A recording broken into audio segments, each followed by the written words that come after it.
I'd like to share with you today something that I bet most of you don't know.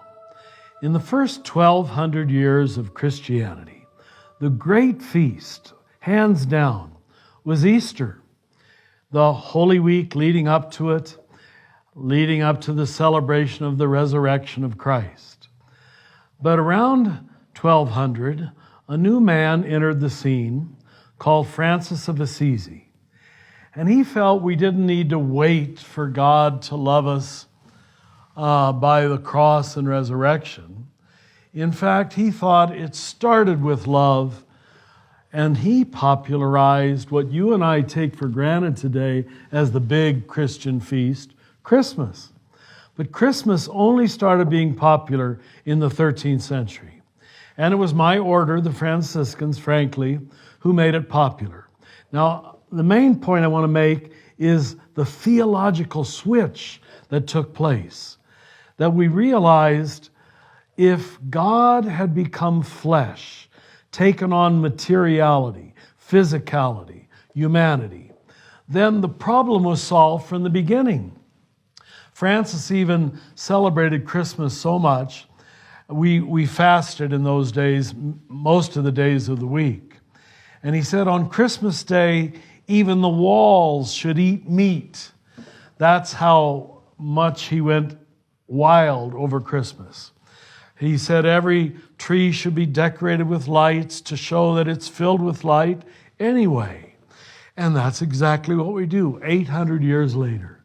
But remember, when we speak of Advent or waiting for Christmas or preparing for Christmas, we're not talking about waiting for a little baby Jesus to be born. That already happened 2,000 years ago. We're in fact welcoming the universal Christ, the cosmic Christ, the Christ that is forever being born in the human soul and into history. And believe me, we do have to make room for that, because right now there is no room in the inn for such a mystery.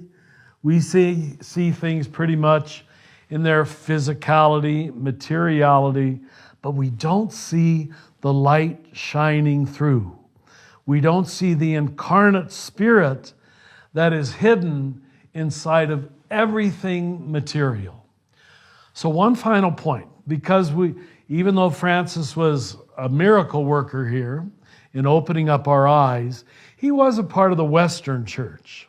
And in the Eastern Church, which most people in the United States and Western Europe aren't familiar with, they made it very clear that the incarnation was a universal principle.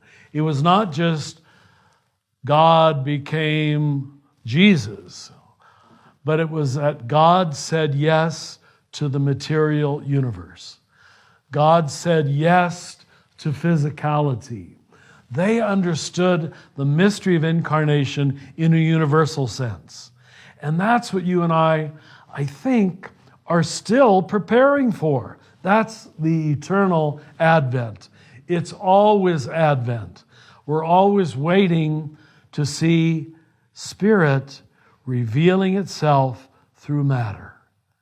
We're always waiting for matter to become a new kind of apparition in which Spirit is revealed. Whenever that happens, you're celebrating Christmas.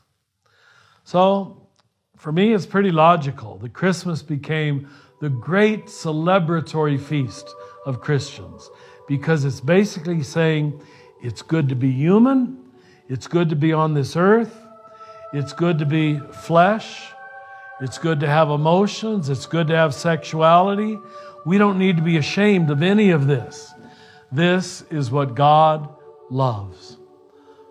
So Merry Christmas without any hesitation. Thank you.